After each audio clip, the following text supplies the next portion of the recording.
What's up, everybody? Greyson Nekrutman here at Sweetwater, and I figured it'd be a great time to go over why I choose Meinl Cymbals. I've been with Meinl Cymbals for about 3 years, give or take now, and I'm super honored to be a part of such an amazing, incredible family. I have a lot of friends there in the family as well. And what attracted me most to Meinl was just the variance in models they make, and honestly, their ability to take whatever feedback I have and any questions and concerns and needs for whatever gig I'm doing or video or whatever it is, and I literally have a box on my front step in less than a week.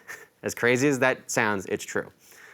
Big shout out to Chris and Norbert and all the family over at Meinl for treating me so well. I think one of the most unique features about Meinl Cymbals and the whole idea and concept around the company, for me at least, is how they've come out with cymbals like the Foundry Reserves, like the Byzance model, like all the darker stuff, and they have a cymbal model that can fit every drummer's needs. And for me, I'm not a very picky player. As I mentioned in the drum set rundown video, which you can see on the Sweetwater channel, I'm not very picky, but I like what I like, kind of like with all drummers. But again, I'm not like, oh, I need this exact model. Like, no. I feel confident, whether I'm going to a clinic, masterclass, whatever, of sending a rider that says, hey, as long as it's a 20-inch cymbal, I really don't care what Meinl it is, because they all sound and feel good to me. You can ask anybody I work with, I send them the same thing of, doesn't really matter. That being said, of course, I have my favorites. So when the Foundry Reserve models came out, instantly gravitated towards the 20-inch light ride. I felt like whether I was playing a rock, Michael Shreve, kind of Jimi Hendrix, or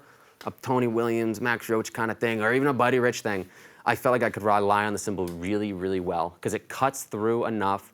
It's a little crashy for my liking, but it's a good thing. It's versatile, the bell is really nice, and I just love it. So I'll give you a little demo.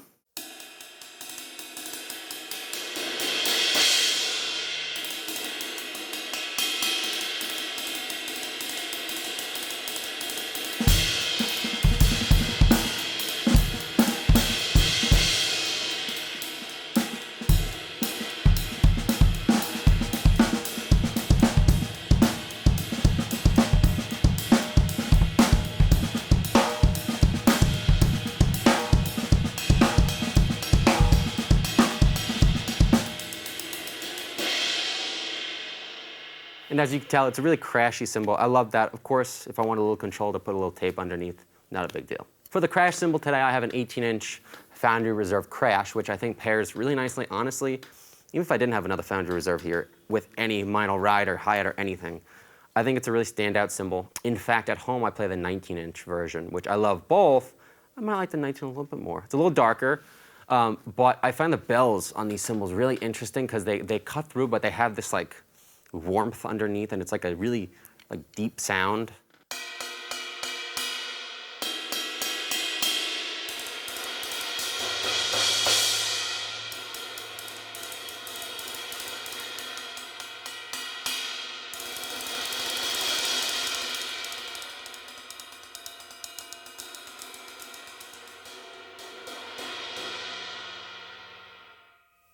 What I like about him is that when I'm playing the bell or I'm playing just the bow with the cymbal kind of riding on it,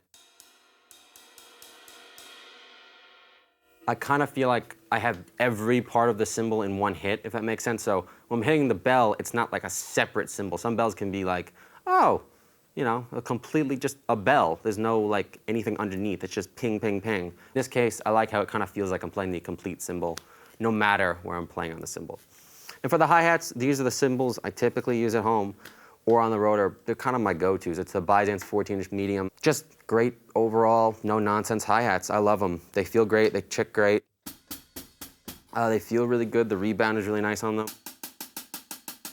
And for me, that's a really important thing because some cymbals, I feel like the sticks can kind of sit into them and really get like absorbed by the cymbal. It's probably how they're bowed or how they're hammered or whatever. These have a really nice feel off the hands instantly.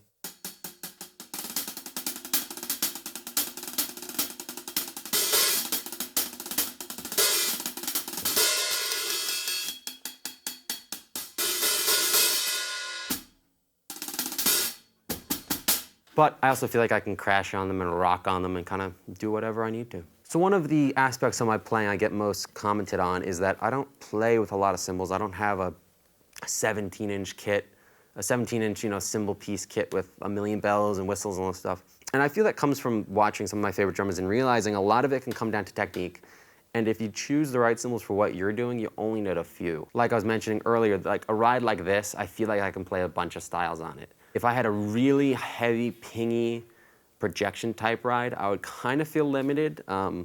Not because those cymbals are bad in any way, but for me, I don't want to ping, ping, ping on a jazz song, and I don't want to crash, crash, crash on every single rock song. Sometimes I want a little pinginess.